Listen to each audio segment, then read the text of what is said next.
friends of Regina Bateson. Welcome and thank you for coming to the Flower Farm tonight for the Bateson for Congress fundraising event. Please keep in mind tonight that as we support Regina, today is about having some fun. As we get started, I want to thank a couple people right off the bat. I want to thank Annie and John Bowler for the lovely venue here at the Flower Farm.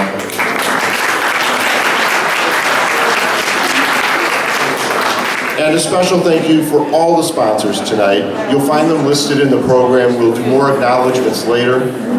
Please know that everything for this event has been generously donated, so that every penny we are raising will go to the Bateson for Congress campaign. Please visit our silent auction. Please visit our art room. Now welcome Nick Rigos and friends for a little bit of music, and you'll see me back again later. So please enjoy yourselves, eat, drink, find new friends, and enjoy the music. Thank you.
We are here to support Regina Bateson. We're here to support Regina Bateson for the 4th Congressional District, and we are here to have a good time. I want to start off this evening with a short story, and it's a true story, and I think it's going to help highlight some of the reasons that we're here. It was Tuesday night, and I was home watching TV with my son when my pager went off. My son was stretched out on the couch, and I was sitting in the dad chair. For those of you who don't know me, I'm a pediatric critical care doctor. And so when my pager went off, I jumped up, I grabbed the phone, and I called into the ICU. My partner was calling to tell me that a very sick and very special patient of ours had had a serious complication and was likely to die. My first response was to give into despair. There seemed to be little more that we could do, and so I hung up. After a moment's reflection, despair gave way to action, and I called my partner to put into place a plan to salvage what we could. It would take me 20 minutes to get to the hospital. This was the evening of November 4th, 2008. My son and I were watching TV because this was a historic night. President-elect Obama had just begun his acceptance speech. On my way out the door, I yelled at him to keep watching as he had a chance to be a witness to history. Why this story? Why are we here tonight? We are here tonight because we don't want to see the legacy of that 8 years be destroyed. We are here tonight because action must follow the spirit. We are here tonight because supporting Regina Bateson is an important step in preserving the promise of this nation.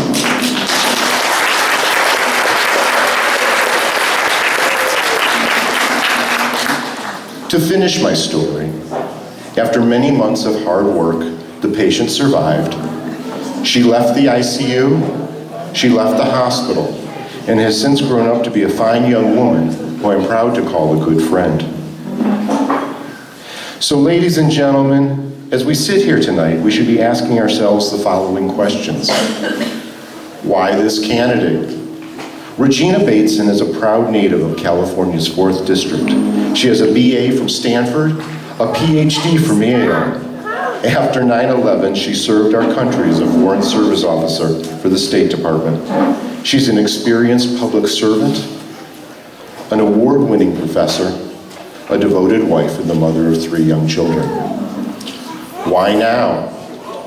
Because every seat in Congress matters. There are 435 representatives in the Congress of the United States. Each congressional district represents roughly 700,000 people. Currently, there are 194 Democrats, 240 Republicans. The 4th District encompasses all or part of 10 counties in California. Why is this important to you?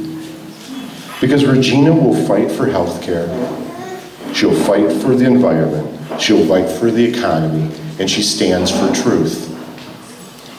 Let me introduce Ron Severson.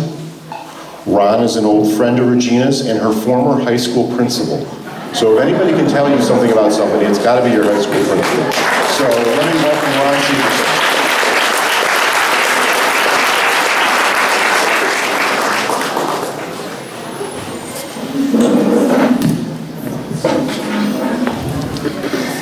Good evening.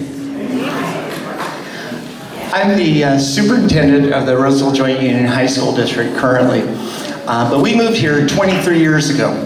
My wife and I moved from Santa Cruz County with our 8-year-old and our 10-year-old. Can you have somebody help with the sound of it? We moved here and fell in love with this community. We could snow ski in Lake Tahoe. I can walk my dogs at Folsom Lake. My kids went to amazing schools in a community that really values children, that cares about the environment. And we just settled in and had a great 20. We wouldn't live anyplace else. And we have been so happy here, with one exception. I have never really felt like I had anyone in Washington, D.C. representing me. Never felt like I've had anyone in Washington, D.C. that represented us. The values, the beliefs, the core values and beliefs of this whole community. And so it has been really disturbing, election after election, to see no change. And then, as was mentioned, to realize what's happened just in the last year has been so devastating, and it is such a time for a change. So I got a phone call last spring, and Regina Bateson said, I'd like to meet with you. Well, I've known Regina for a long time. I'm going to tell a little story at the end of this. And she's an amazing young woman. So I met with her, and she said, I'm thinking of running for Congress. Well, I need to tell you this. As a superintendent, I resolutely avoid politics. There's so many ways that I can cause problems in my own professional life. But I told Regina that I will stand by you, and I will support you, and I will help you, because I think it's that important, and I think that much of you. So let me tell you, there's 3 reasons why you should support this young lady. First, as you just heard, she is eminently qualified. She is overqualified. She's a Stanford grad. She did a master's PhD at Yale. She has taught at the top universities in our country. You know, she has served over...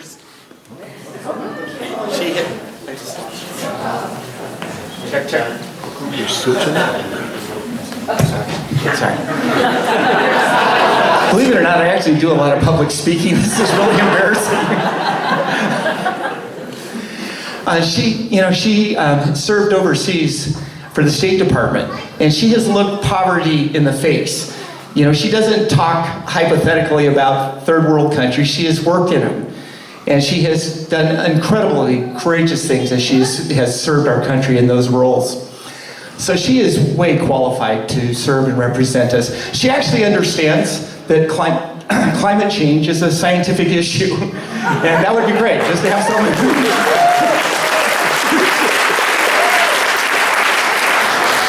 And secondly, she doesn't live in Ventura.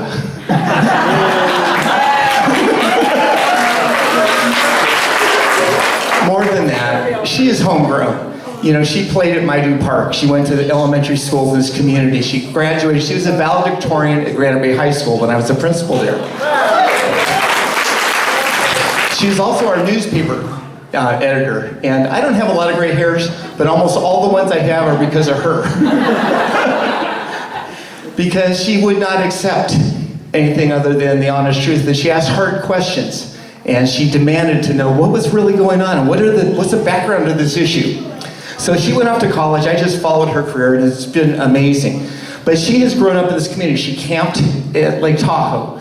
You know, she understands what we value. She understands what we believe. She understands our community, and she understands all of us. And we haven't had anyone that really understood that for a long time in Congress. But that's not the reason that you should support her and vote for her. This third piece is the most important. We're at an unusual time in American history, and we need some politicians who have got great character and great integrity.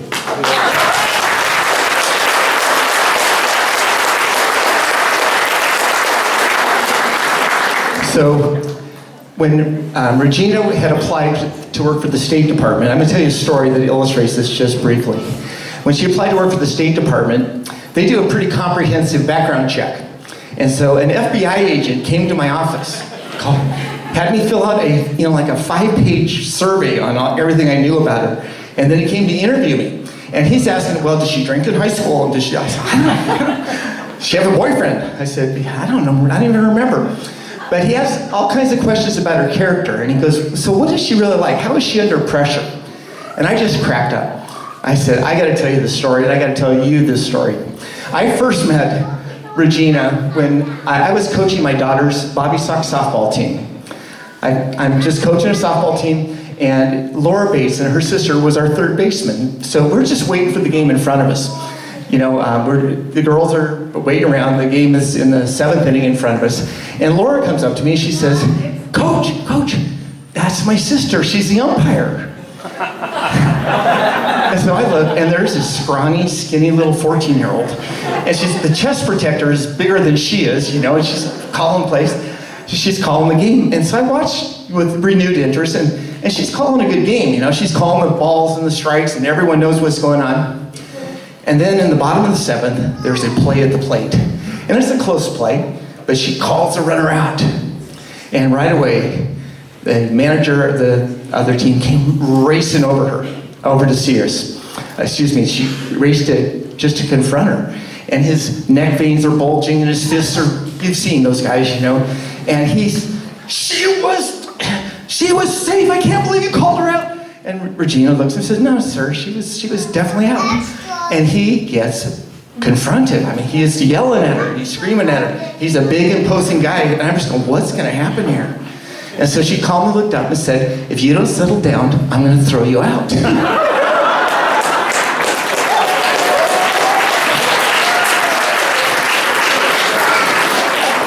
Well, he didn't calm down. And so I watched this little 14-year-old girl eject this guy and throw his butt out of the ball game.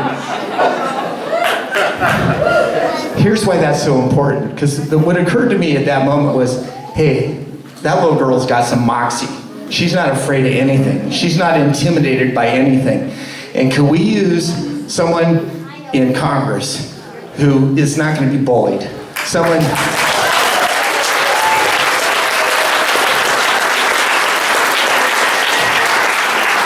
who will stand up for the truth and for what's right, and who will do the right thing even when it's hard. That's what we need in Congress right now. So without further ado, I just want to tell you that I am 100% behind this woman. I think she is the right person with the right qualifications, the right temperament. She's one of us, and most importantly, she is this kind of human being with the character that we need to lead our nation. And so please join me in welcoming my friend, colleague, Regina Bateson.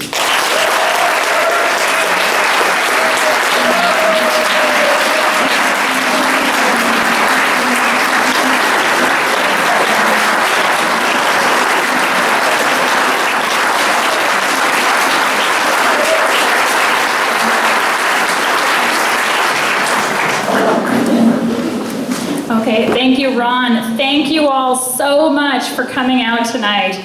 I can tell you this is truly a historic event. This may very well be the largest party the Democratic candidate has had in our district, especially this far out from an election. Thank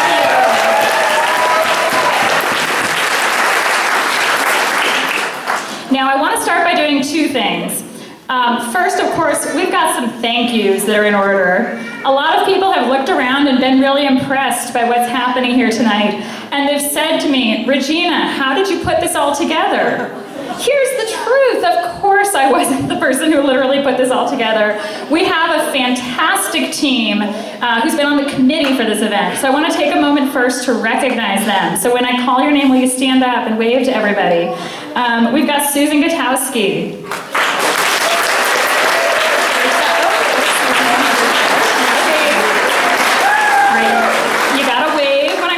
Show everybody who you are. Barbara Smith.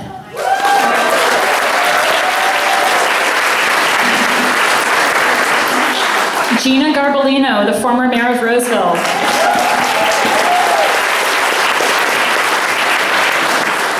Annie Bowler, who, by the way, they're the proprietors of this event space here, so we show them a double thank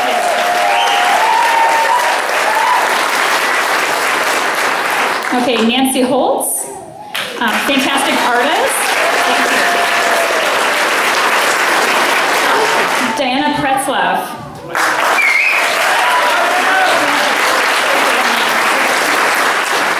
And we have Andrea Kelly.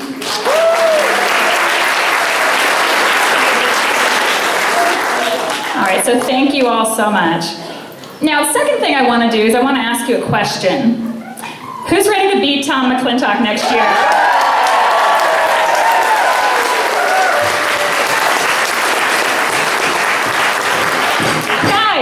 Guys, I can tell you're in a good mood, but that wasn't good enough. We need to do it again. Tom McClintock lives all the way over in Elk Grove.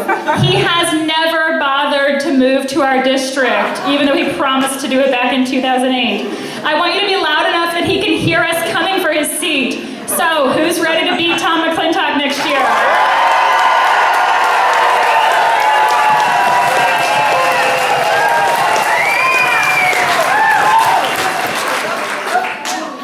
That's more like it. And I even see a wand being waved over here. Thank you. We need some magic. All right. But in all seriousness, thank you for coming. I'm going to take just a few minutes to introduce myself and share a little bit about who I am. So I'm Regina Bateson, and I grew up right here in this area, particularly in Roseville and in Granite Bay. And our community taught me some really important lessons and values when I was young here. In particular, the value of hard work. So I once had 3 jobs at the same time. As Ron said, I was a softball umpire. I've done a lot of food service. I did everything from scooping ice cream to toasting bagels and making sandwiches. I even sold clothes at the Gap. So if all of you kind of live in this area, there's a pretty good chance you bought something from me back in the 1990s.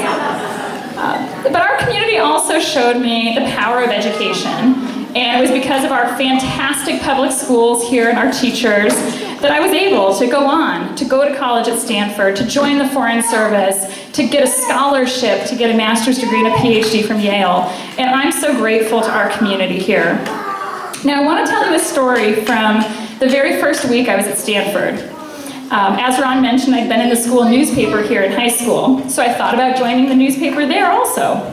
And there was a meeting for it. Now, that's a really big campus. It was really dark, and I was lost and confused.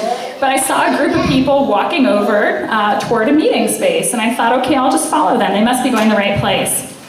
Well, we walked into the room, and I saw quickly that everybody there was twice as tall as me. And I thought, And then I saw that was because we'd accidentally gone to a meeting for the crew team. Now, not that many people here really do rowing, but in rowing, being tall gives you a huge advantage. And you can tell I'm not tall, I'm short. But I liked what I heard because the coaches were saying that anybody who wanted to could walk onto the team. And the only condition was that you had to be willing to come back day after day and do these grueling workouts at 5 in the morning, run up and down the stairs of the stadium, go rowing in the icy cold waters of the San Francisco Bay. And I said, game on. I said, that sounds fantastic. Because you might not be able to tell this just from looking at me now, but I actually have a genetic bone disease. And when I was a kid, I couldn't do a lot of the contact sports that other kids can do here. I mean, soccer. What kid in Roseville doesn't play soccer? That would just be me, pretty much. And I never dreamed that I could be a varsity Division I athlete in college. So when that opportunity came along, I seized it. And that's a really important part of my character. That when I see a challenge, I say the bigger the challenge, the better. And that's the spirit that we need to carry us through to victory next year.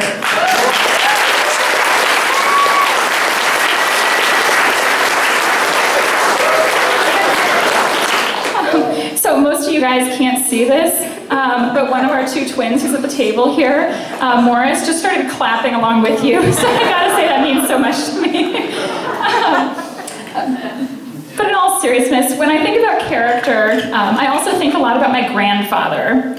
Now, he and I were born on the very same day, July 19th. It's my mom's dad. My mom's right here in the front. And, you know, we were pretty close. And his life spanned the entire 20th century, from World War I all the way to the dot-com boom. And he was an amazing student of history. And the biggest gift he gave me was that perspective. And he always showed me that when we're at a pivotal moment in our country's history, we have an obligation to stand up, to make our voices heard, and to do what we can to make a difference. So that's why I'm running for Congress here today. And I think we can agree, this is a pretty pivotal moment. I mean, I look at my 3 kids, who, by the way, I should mention are right here. If you hear any banging being picked up by the microphone, they're making their presence known with some toys. But I look at them and I think about their future and I think about the world that they're growing up in, and I see that they don't have the role models they deserve. The values that they're seeing modeled in our society are the exact opposite of what I want to be teaching them. I look at our community, the community that I love and that raised me, and I see we don't have the leaders we deserve. And I know that we can do better. Do you guys agree? Yeah.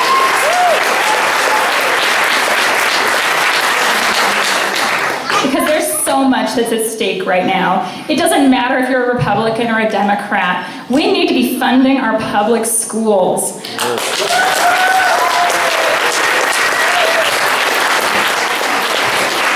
We need to make sure that our students can afford to go on to higher education. We need affordable health care. We need a clean... I can tell you guys are excited about all these priorities, which is great, because I am too. The last thing I'll say, we need a clean, safe, healthy environment, and we need good paying jobs and a strong local economy. You know, and to make those things happen, we need a voice in Washington, D.C. And we have an opportunity to get there in 2018. I am completely confident that with your participation and collaboration, we can beat Tom McClintock next year.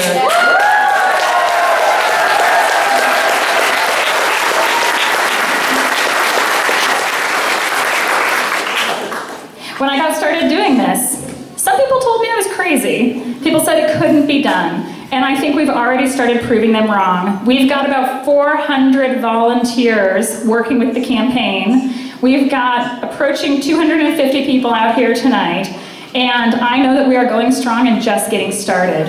So I want to thank you for your collaboration. I want to encourage you to get even more involved. If you're not already a volunteer, Barbara is wearing her light up necklace. You can see Barbara to sign up to volunteer. Talk to Barbara about hosting a house party. I actually want to ask quickly, how many people here have hosted a house party already? Can you just raise your hands? See? Okay, now how many people here have been to a house party, even if you didn't host? So this is how the network grows, right? It's really important. So if you've attended a party before, have your own party.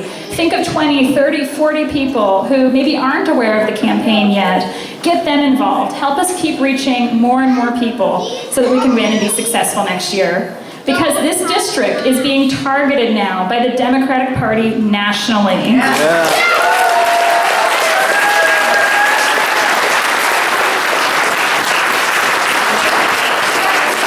We are getting national media attention, we are holding McClintock accountable, and it's because of you. And we know that when Democrats run a good campaign here and fight hard, it is possible to win in this district. It is possible to get just about the right number of votes and run a very competitive campaign. And that's why I want to introduce next, actually, a special guest who's here with us tonight. We have with us Pat Malberg, who...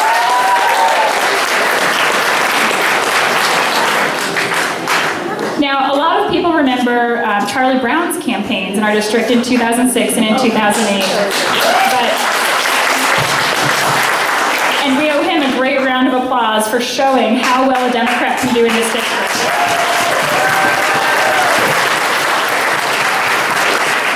But I want to say that I'm really personally indebted to Pat, because right when I got started running, of course I got comments from people saying, well, we want to beat McClintock, but can a woman really win here? Can a woman really do well as a Democratic candidate here?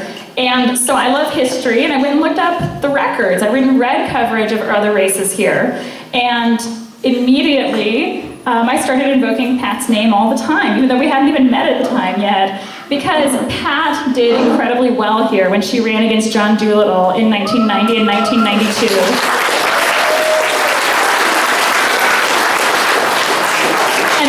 Amazing similarities between that time back then and the time we're in now. You know, that was the year of the woman back in 1992, and I think we can say 2018 is going to be an even bigger year of the woman. So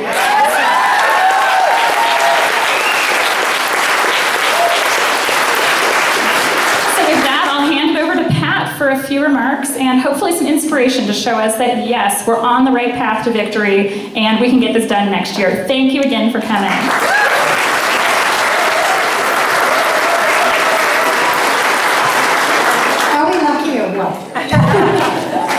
This woman is just an unbelievable candidate, and we are so fortunate. She has all the qualifications. She's got the personality. She's got the energy. That's the thing that I'm 76 now, and it just blows me away. And, this is a winnable district, and it's so beautiful. And to know in whose hands it is right now it's a travesty. We have to put it in the hands of somebody who respects it, who loves it, who's going to bring us with her when she goes to Washington and remember us while she's there. And remember, she's got such a wonderful support network here, to remember all of us. And so it's really, really important that we do whatever we can to make this happen. So what can we do? Well, Christmas is coming. I don't know, you may not be Christian, you may not be sending Christmas cards, but you're sending something out at this time of year.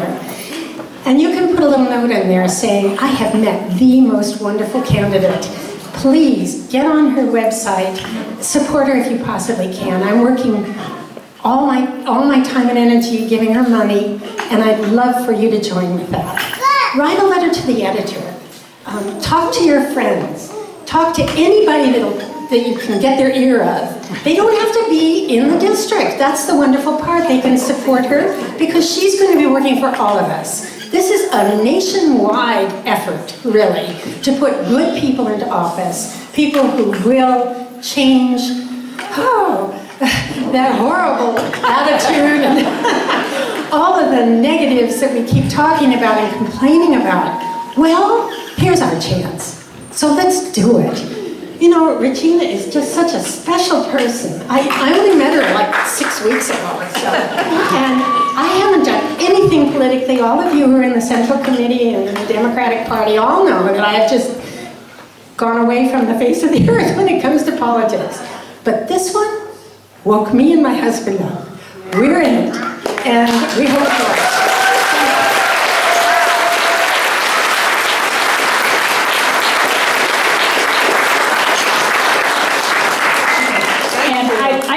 Say one more thing by way of thanking Pat, that when we met a few weeks ago at one of these house parties, we realized an amazing coincidence. That I chose our logo very intentionally, the golden poppy, because I think it's a symbol of pride in our region. It stills up a sense of identity. It's not partisan looking. You know, it's not blue, it's orange and green. Those are the colors we're using, so we want to be friendly and open to reaching out to people. And Pat and I discovered that her logo when she ran in 90 and 92 was also the golden poppy.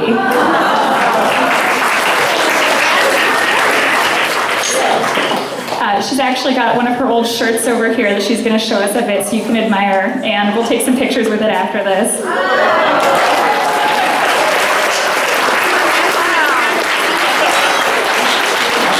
So I just want to thank her again, and I'll hand the mic back over to the Pretzloffs here. All right, we're going to stay with the theme. So there's a special presentation from the committee that arranged this to Regina. Let me hand the microphone over to my wife, Diana.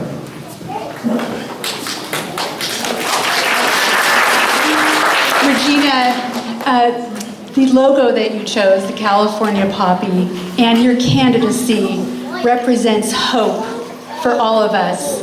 So we commissioned a local artist to make her rendition of the Bateson poppy. She's a local glass artist here in Loomis. Her name is Teresa Swerdlow, and we would like to present you with your very own Bateson poppy necklace. It can be worn as a brooch or a necklace or on a lapel, and you can get yours in the back room here in our art room. Everyone wear your poppies as a sign of solidarity with Regina Bateson's campaign.